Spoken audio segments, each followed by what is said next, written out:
On the 15th of May, in the jungle of Newell, in the heat of the day, in the cool of the pool, he was splashing, enjoying the jungle's great joys, when Horton the elephant heard a small noise.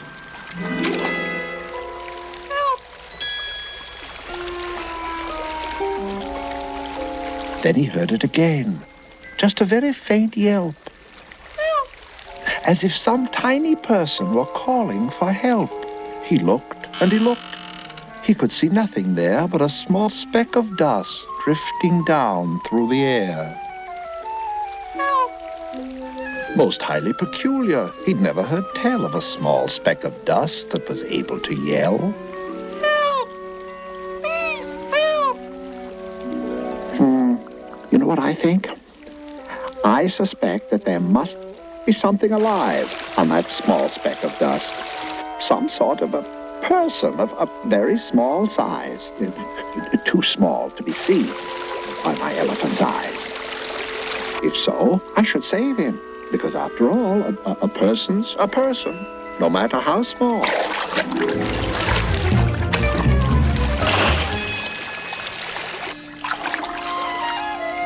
There, whoever you are, all your troubles are over.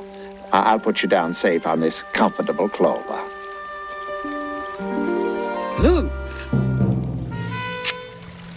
It was Jane Kangaroo, and the small kangaroo in her pouch said, Humph, too.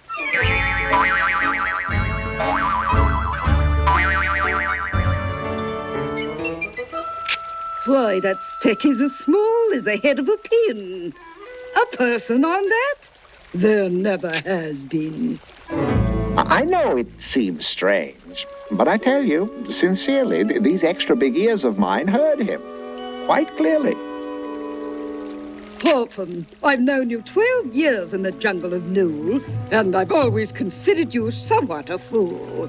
But talking to dust specks, that is really cuckoo.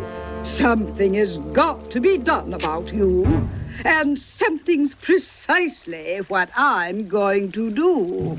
And the small kangaroo in her pouch said, Me too. Come on, Junior.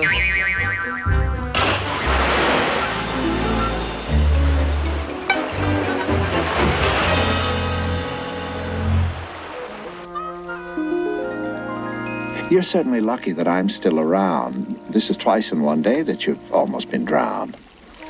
I know, and we're eternally grateful to know that you care. There really is someone down there. And I wish to say this. You're a most splendid friend. You've helped everyone here on this dust speck, no end. You've saved all our houses, our ceilings and floors. You've saved all our churches and grocery stores. What? You have buildings there too? Oh, our buildings to you might seem terribly small, but to persons of our size, they're really quite tall. But this is incredible. What are you anyhow? Not what, sir. I'm a who. A who? You're a who? Yes, a who. W-H-O. Who. I live here in Whoville. And what does a who do? Who do? Well, I am Dr. H. Whovey, professor of science. I've worked 50 years on my Whoscope appliance to prove to the people who live in this place there are worlds beyond ours, like yours, out in space. But the people down here don't believe me. They don't. That's perfectly right, Doc. We don't and we won't. Phooey to Whovey. Old Whovey's a jerk. That's their opinion of me and my work. Poor Dr. Whovey, I can see that it's rough to have all those troubles. You sure got enough. Anything I can do, any help I can lend, please call on me. Horton, your elephant friend. See what I mean, Mrs. Tucanella? He talks to dust specks. Mrs. Tucanella, it's our duty to warn everyone. Spread the word, Mrs. T, throughout Precinct 23.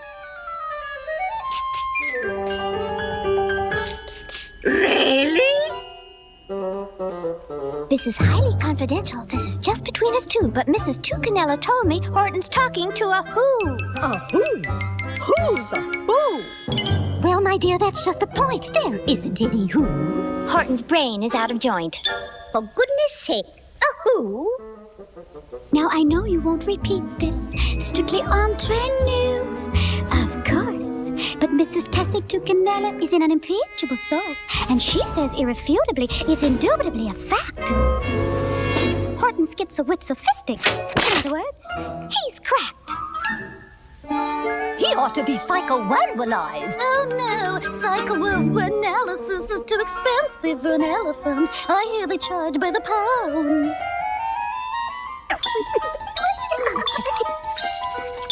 Mrs. Tucanella said, undoubtedly it all goes back to some hereditary trait. I've been reading quite a bit about heredity of late. And the uncle of Horton's cousin was an elephant named Nate, who had such grand illusions and confusions, apparitions and contusions. And he believed he was the father-in-law of Catherine the Great. Mrs. Tucanella told me that he's giddy as a kid. Mrs. Tucanella told me he's nitty as a mid. Horton's flipped his lid. Mrs. Tucanella told me that he's manic and depressive, retrogressive and recessive, and progressively, excessively, possessively, aggressively aggressive. Mrs. Tucanella said that? Well, my dears, if that's the case, this neighborhood's degenerating into a most unwholesome place. With demented elephants yet. We're going to get away from here as fast as we can get.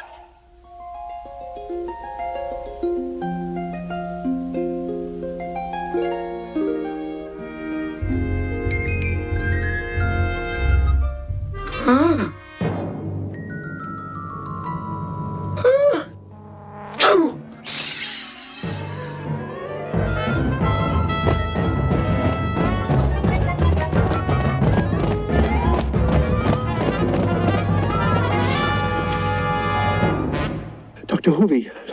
Dr. Hoovy, is everything all right down there?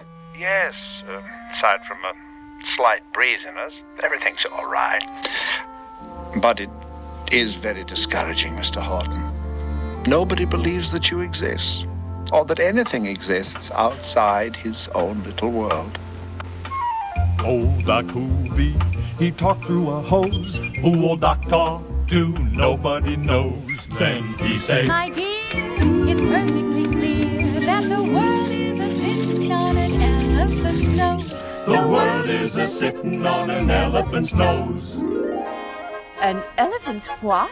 An elephant's nose. What's an elephant? Old Doc Hoovy, that educated dope, he invented something called a hoo-hoo scope.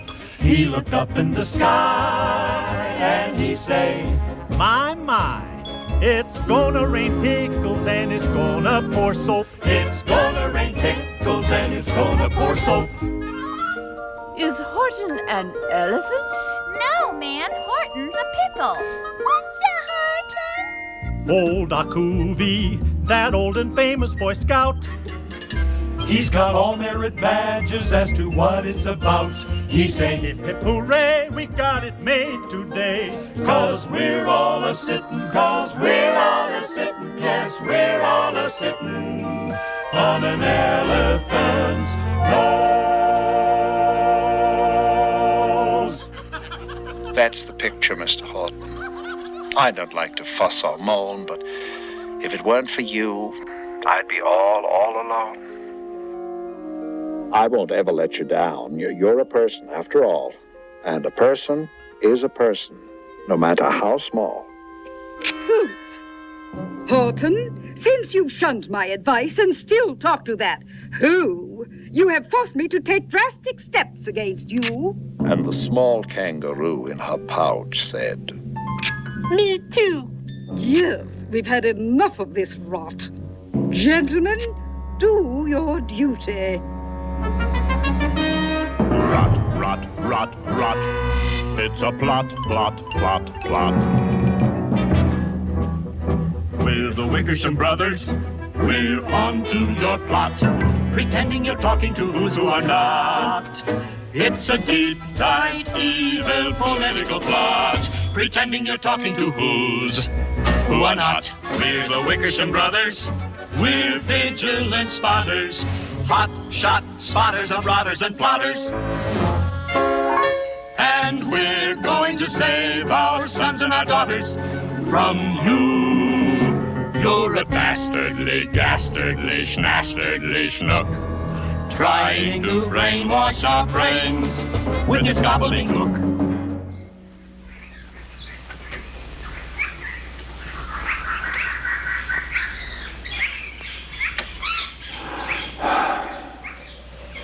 We know what you're up to, pal. You're trying to shatter our morale. You're trying to stir up discontent And seize the reins of government. You're trying to throw sand in our. You're trying to kill free enterprise and raise the cost of pigs and dates and wreck our compound interest rates. And shut our schools and steal our jewels and even change our football rules. Take away our garden tools and lock us up in vestibules. But fortunately, we're no fools.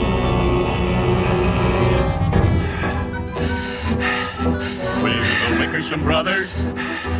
We know your type, and we're putting a stop to this tricular strike. We're the Wickersham Brothers, we're squashing your plot. There'll be no more talking to who's who are not. There'll be no more talking to who's who are not. There'll be no more talking to who's who are not. There'll be no more talking to who. No more talking to who are not. They took Horton's clover, they carried it off to a black-bottomed eagle named Whizzer McQuarf, a mighty, strong eagle, very swift wing. And they said, Will you kindly dispose of this thing? Then that eagle flew off with the flower in his beak. Hidey-hi, hidey-ho, let us play hide and seek. Dr. Hoovy! Dr. Hoovy, fasten your seatbelts! Tie yourself down! Batten your hatches! Sandbag the whole town! Batten our hatches? I don't understand. What is a seatbelt? We're fresh out of sand. Please grab hold! Hold tight! Or you'll all go kaput! Good gracious, good heavens! More trouble afoot! All that late afternoon and on into the night, that black-bottomed eagle flapped on in fast flight while Horton chased after with groans over stones that tattered his toenails and battered his bones.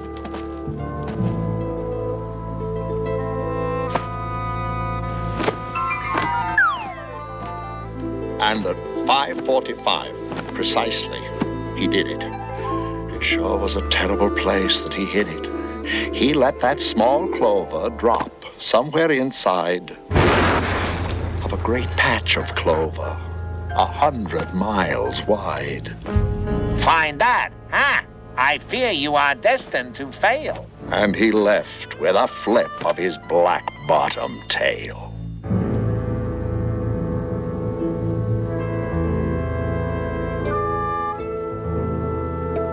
Oh, my aching back, my aching trunk.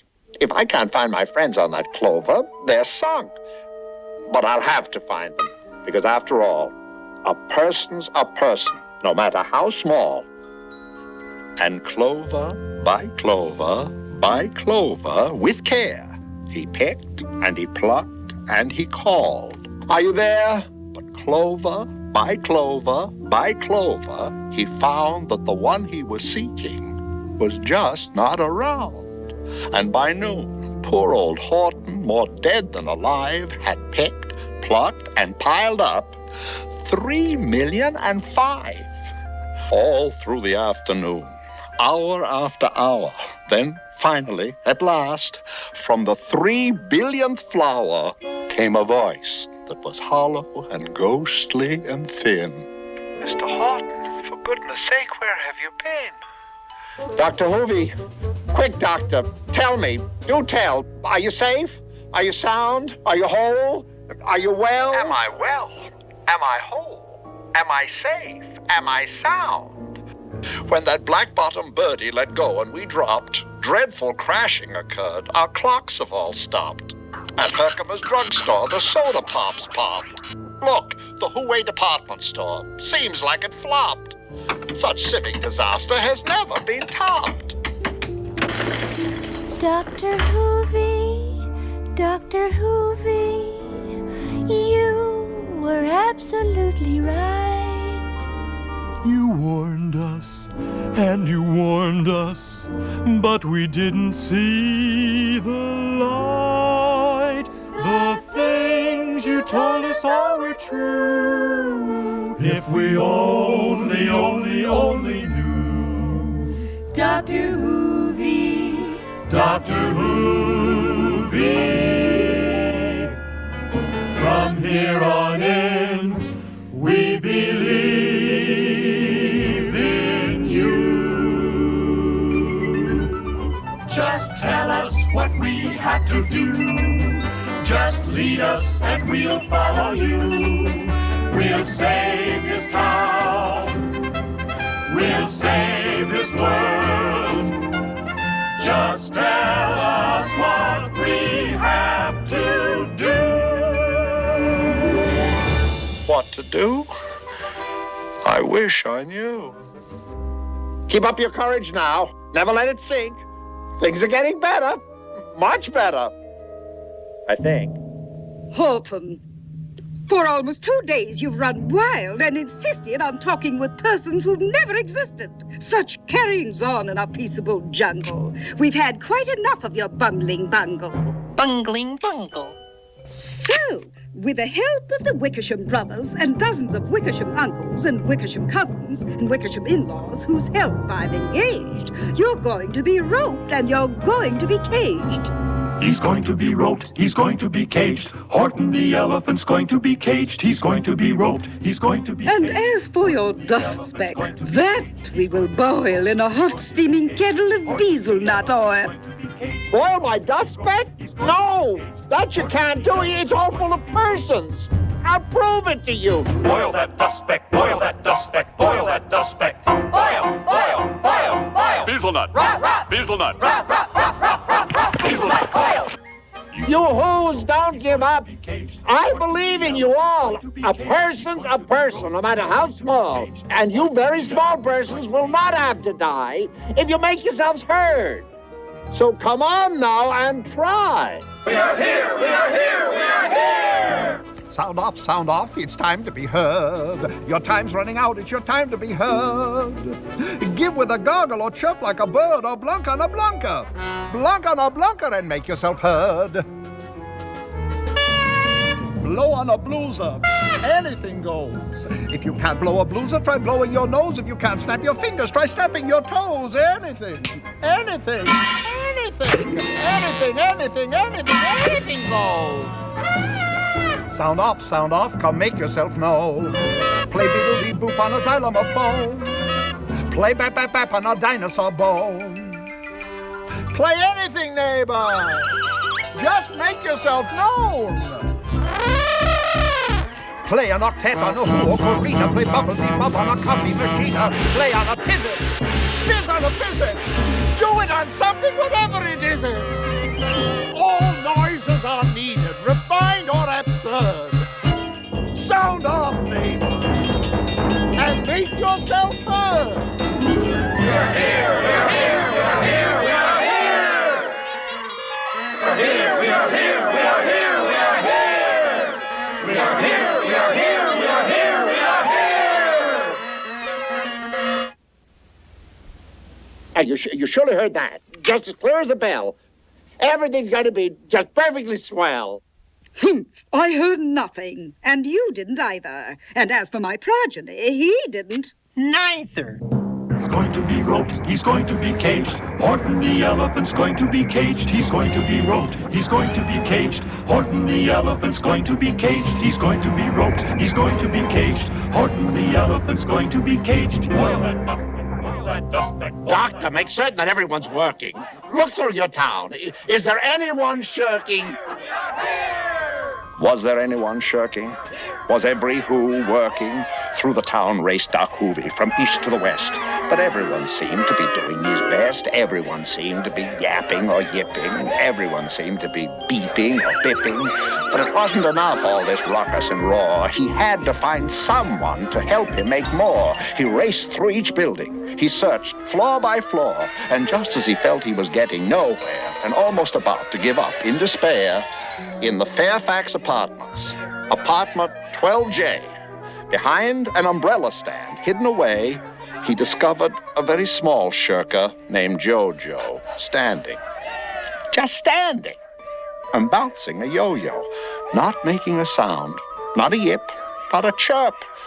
Come on, boy, you're needed. He grabbed the young twerp and he raced with the lad toward the Eiffelberg Tower, telling him, "This is your town's darkest hour." Thus he spoke as he climbed. Then he got to the top. Then the doctor said, "Make a yip, make a yop." Boil that dust speck, boil that dust speck. Can't you yip? Can't you yop? I just don't know, sir. I never have tried. Boil that dust speck. You better try soon, or you're going to be fried. Boil, boil, boil, boil. Well, sir, I think I'll try a yip. Hazelnut, hazelnut. Second thought, sir, I think I'll try a yop. Hazelnut, boil. Yeah. Yop! That yop, that one small extra yop, put it over. Finally, at last, from that speck on that clover, their voices were heard, ringing clear through the air. They are there. They are there. They are there. The people had spoken, no matter how small, and their whole world was saved by the smallest of all.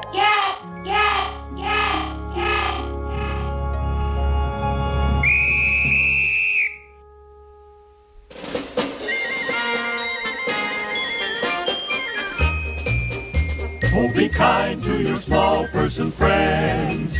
Every who may be somebody's mother. Be kind to any who on every speck. Any one of them might likely be your brother. Oh, be kind to your small person friends as they float around from one place to another. Remember, no matter how small, that a person is a person is a person is a person. That a person is a person after all.